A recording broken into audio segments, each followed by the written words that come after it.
Well, come out to the barn with me a minute. There's an old hay hook back there my father hung on that nail before I was even walking, and it's still black as a stovepipe. Now, right next to it, there's a hoe I bought myself 20 years ago, and it's already flaking orange like a dead leaf. Same shed, same air, same rain getting in through that one bad spot in the roof we never did fix. So you tell me, why'd one of 'em give up and the other one didn't?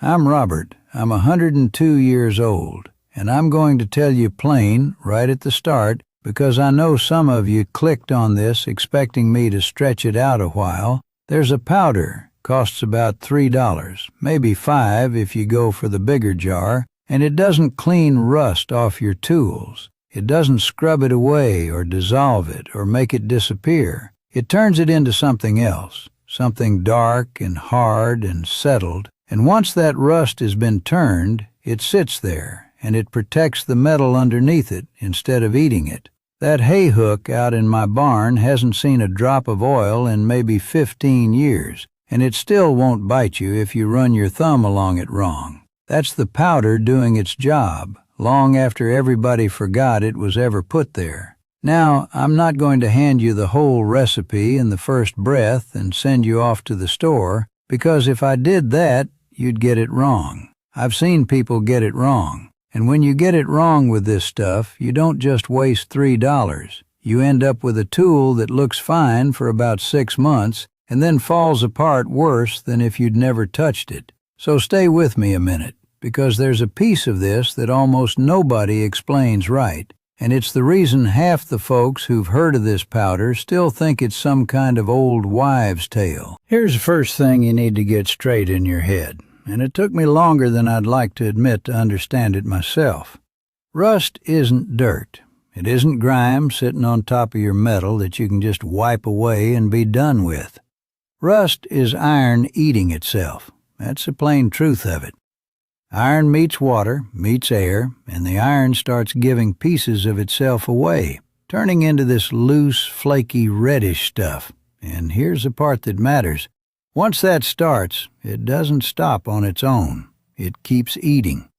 A little rust makes room for more rust, and more rust makes room for even more, like a fire that just keeps finding more wood to chew on.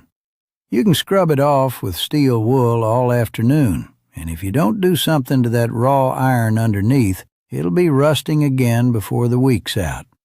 So the question was never really, how do you get rid of rust? The question my father's generation was asking, the one most folks today never even think to ask, was, how do you get the rust to stop wanting to eat? And that's a whole different problem. That's a chemistry problem, not a scrubbing problem. My father ran a small boot tannery operation for a spell when I was a boy, out behind the house, and I used to hate the smell of it something awful. That sharp, almost bitter smell that got into your clothes and stayed there through 2 washes. He'd take raw hides, soft and wet and about as far from durable as you can imagine, and he'd soak them in vats with ground oak bark and walnut hulls steeping in the water. Weeks later, out came leather, tough, stable, the kind that'd outlast the man wearing the boots.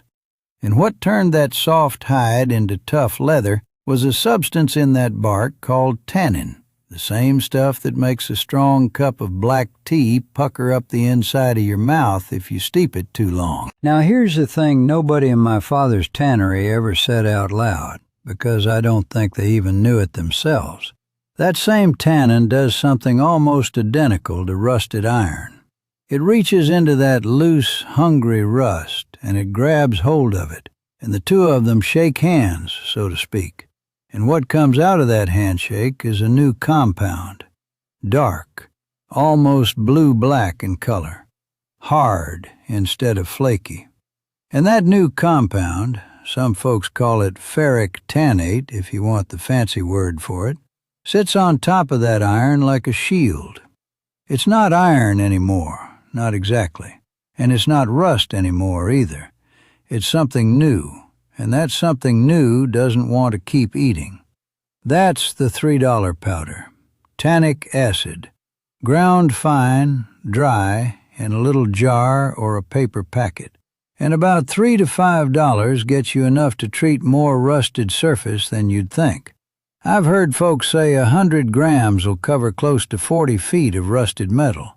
And I don't doubt it, because a little goes further than you'd expect once it's mixed with water.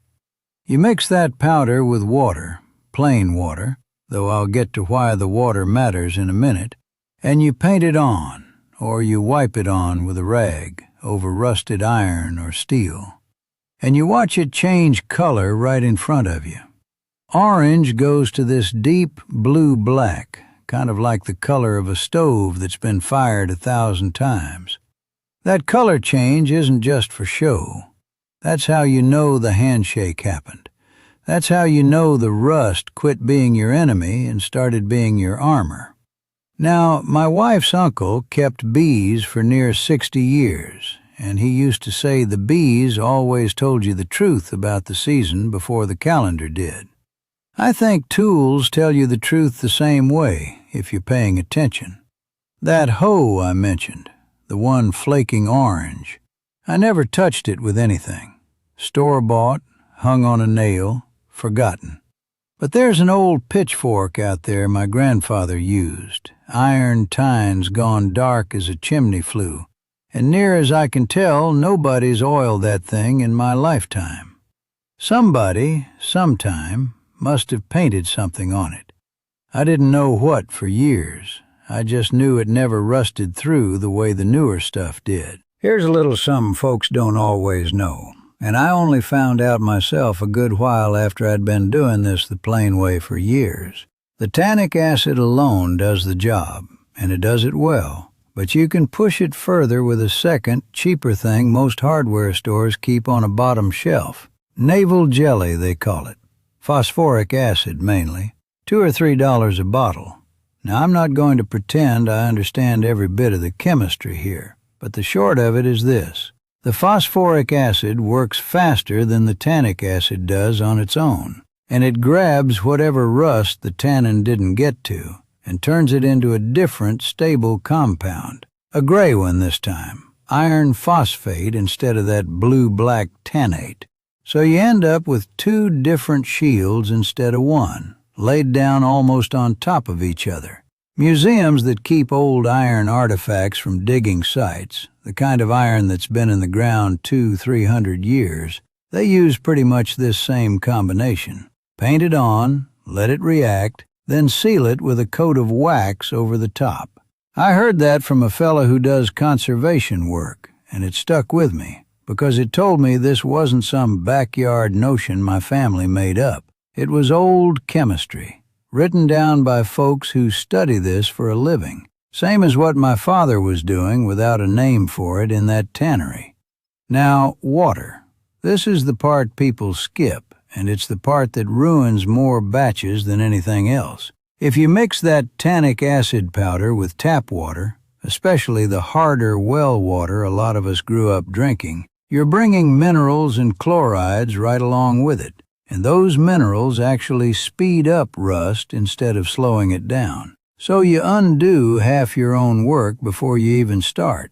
A gallon of distilled water costs about $1 at any grocery store, and that's what you want mixing with this powder. Clean water, nothing else riding along with it, so the tannin can do its job without fighting something you added by accident. And before any of that mixing happens, you've got to clean the metal first. This is the step I skipped once, years back, in a hurry, on an old wheelbarrow frame that had grease and dirt caked right into the rust, and it barely took it all. Patchy, uneven. Some of it flaked right back off within the month. Turns out the tannin needs to reach actual rust. Clean rust, not rust buried under a layer of oil and grime. A wire brush or steel wool, just enough to knock the loose, scaly stuff off and expose what's underneath. That's all it takes. Maybe 10 minutes on a small tool. Skip that and you're wasting your $3. Now, I want to be straight with you about something, because there's a fair number of folks selling rust converter in a can these days who tell you it works on anything metal you've got lying around, and that's just not so. This works on iron and steel. That's it. If you've got an aluminum ladder, a brass doorknob, a copper pot, galvanized fencing, stainless steel, none of that has the kind of iron the tannin needs to shake hands with. You could paint that powder on a brass hinge all day, and nothing at all would happen, because there's no rust there for it to grab onto in the first place. So don't go wasting good money treating your gutters if they're aluminum. This is for the iron things, the plow blades, the hooks, the old hinges, the cast iron, the plain steel tools that came from a time when everything heavy on a farm was made of one or the other. And there's another thing I ought to say plain, because I've heard this powder talked up like it's some kind of once-and-done miracle, and that's just not honest. It isn't. What you get isn't a tool that never rusts again for the rest of your life. What you get is a tool that ages the way that hay hook in my barn aged, slow and mostly on the surface, and needing maybe one light touch-up a year to keep that shield fresh where it's worn thin from handling. That's the truth of it. Not never again. More like hardly ever if you keep at it. Anybody selling you the first version of that story is selling you something else along with it. I ought to mention, too, since I'd rather you hear it from me than find out the hard way, that phosphoric acid, the navel jelly kind, will irritate your skin and your eyes something fierce if you're careless with it. Gloves. Something over your eyes. It's not dangerous the way gasoline is dangerous, but it's not something you want splashed on bare skin either. And I learned that one from experience I'd rather not describe in detail. There's a piece of history to this that I only heard about later in life, from a fella at a farm auction who knew more chemistry than farming, truth be told. He said a Frenchman wrote this whole process down more than 200 years back, tannic acid reacting with rusted iron, and that it's been sitting in old chemistry texts ever since, mostly forgotten outside of folks who restore old iron for a living. Museums use it. Historical societies use it on iron fence work and old tools they want kept exactly as they found them. So this isn't some notion that started on a farm in the hills and stayed there. It's old, proven chemistry that happened to also live quietly in tanneries and barns, because the same substance was already sitting around in the bark and the tea leaves. Makes you wonder, doesn't it, why a $3 jar of powder never made it onto the shelf next to the spray paint and the rust converter cans at the hardware store. I've got my guesses. I'll let you sit with your own. Now, one more thing I ought to say honest, because I don't want you thinking this fixes everything iron.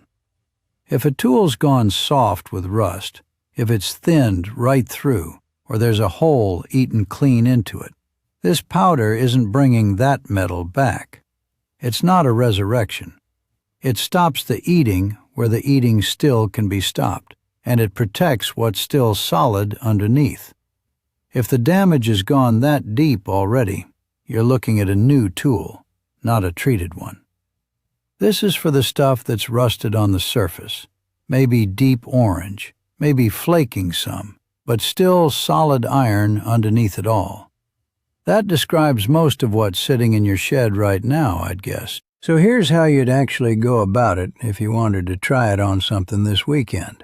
Take your rusted tool, a hoe, a hinge, an old wrench, whatever you've got, and knock the loose rust off with a wire brush or steel wool till you're down to a rough but solid surface. Mix your tannic acid powder into distilled water, following whatever ratio the packet gives you, though most folks I've talked to land somewhere around a heaping spoonful to a cup of water for a small tool. Paint it on with an old rag or a cheap brush, thin, covering the rusted areas. Let it sit. You'll watch that orange start shifting toward blue-black in front of your eyes, sometimes within the hour. Sometimes it takes overnight to finish settling in. If you've got the phosphoric navel jelly, you can follow up with a light coat of that on any spots that still look orange. Let that react too. Then let the whole thing dry good, and if you want to go the extra step the museums do, a light coat of wax over the top locks it in and keeps moisture from getting back at it too easy. That's the whole of it. $3, a little water, a little patience, and a tool that'll outlast the one sitting unused next to it in your shed right now. My grandmother used to say a tool that's been cared for looks like it, and a tool that hasn't looks like that too. You don't need to ask which is which. You can just tell by looking. I think about that every time I walk past that hay hook and that hoe hanging side by side on the same wall. One of them black and solid after all these years, the other one already halfway to dust. I'd like to know which tool in your own shed has been fighting rust the longest. Is it still hanging there, or did you already throw it out? Tell me in the comments. I do read them, even if it takes me a spell some weeks. Next time, I want to tell you about the mixture my grandmother used on wood and iron together, the kind of thing she'd brush onto a porch railing or an old iron gate hinge in the same afternoon, and neither one of them ever seemed to mind the weather after that. It's a stranger recipe than this one, and I'll admit even I didn't believe it worked the first time I saw her do it.